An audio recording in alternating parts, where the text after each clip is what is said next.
പെട്ടിക്കടയിൽ നിന്ന് bumper ticket എടുത്താൽ സമ്മാനം അടിക്കുമോ? അടിക്കും. ഇങ്ങനെ ഉറപ്പിച്ചു പറയുന്നത് സമ്മാനം അടിച്ച വിഷു ബമ്പർ ടിക്കറ്റ് വിറ്റ ആലപ്പുഴയിലെ ജയലക്ഷ്മി. ഭൂരിഭാഗം ടിക്കറ്റും ജയലക്ഷ്മി നാട്ടുകാർക്കാണ് വിറ്റത്. എന്നാൽ പുറത്തു നിന്നുള്ള ചിലരും ടിക്കറ്റ് വാങ്ങിയിരുന്നു എന്ന് ജയ പറയുന്നു. ഇതുവരെ കോടിപതി ആരാണ് എന്ന് അറിഞ്ഞിട്ടില്ല.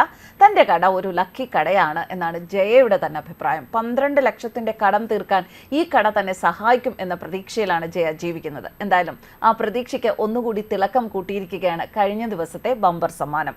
വിഷു ബമ്പറിന്റെ ഒന്നാം സമ്മാനം വിറ്റുപോയിരിക്കുന്നത് ആലപ്പുഴ ജില്ലയിൽ തൃക്കാർത്തിക എന്ന ഏജൻസിയിൽ നിന്നും അനിൽകുമാർ എന്ന ഏജന്റ് വിറ്റ ടിക്കറ്റിനാണ്.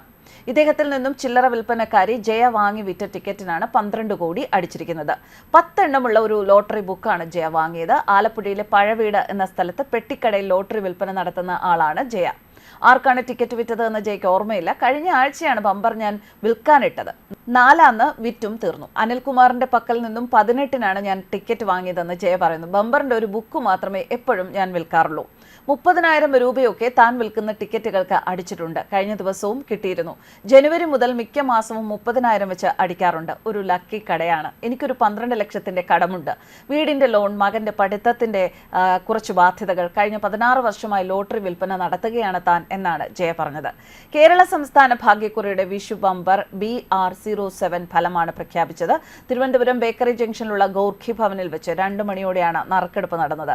12 കോടിയാണ് വിഷു ബമ്പറിന്റെ ഒന്നാം സമ്മാനം. ഭാഗ്യക്കുറി വകുപ്പിന്റെ ഔദ്യോഗിക വെബ്സൈറ്റിൽ ഇതിന്റെ ഫലം ലഭ്യമാകും. രണ്ടാം സമ്മാനം 1 കോടി വീതം 6 പരമ്പരകൾക്ക് വീതം നൽകും.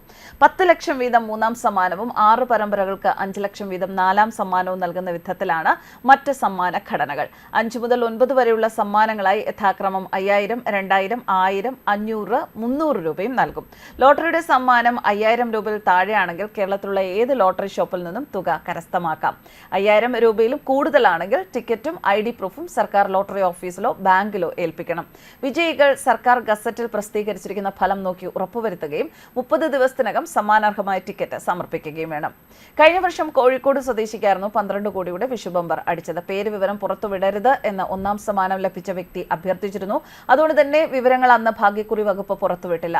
ഏജൻസി കമ്മീഷനും നികുതിയും കഴിച്ച് 7.56 കോടി രൂപ അജ്ഞാതനായ ഭാഗ്യവാന്റെ ബാങ്ക് അക്കൗണ്ടിലേക്ക് ലോട്ടറി വകുപ്പ് കൈമാറുകയായിരുന്നു. വിഷു ബമ്പർ ഫലം ദിവസങ്ങളായിട്ടും ഭാഗ്യവാൻ ആരാണ് എന്ന് കണ്ടെത്താൻ കഴിഞ്ഞ വർഷം കഴിഞ്ഞിരുന്നില്ല. കഴിഞ്ഞ വർഷം മെയ് 24 നറുക്കെടുപ്പ്. വ്യക്തിവിവരങ്ങൾ പുറത്തുവിട്ടാലുള്ള പൊല്ലാപ്പ് സഹിക്കാൻ വയ്യാത്തതുകൊണ്ടാണ് അജ്ഞാതനായിരിക്കുന്നത് എന്നും ഇദ്ദേഹം വകുപ്പിനെ അറിയിച്ചിരുന്നു. സ്വകാര്യത മാനിച്ച് വിവരം പുറത്തുവിടാൻ ആവില്ല എന്ന് വകുപ്പും നിലപാടെടുത്തു. എന്നാൽ ഇത്തവണത്തെ സമ്മാന ജേതാവ് ആരാണ് എന്നറിയാൻ കാത്തിരിക്കുകയാണ് കേരളക്കര ഒന്നാകെ. ഒപ്പം ജയലക്ഷ്മിയും. News desk കർമാനൂസ്.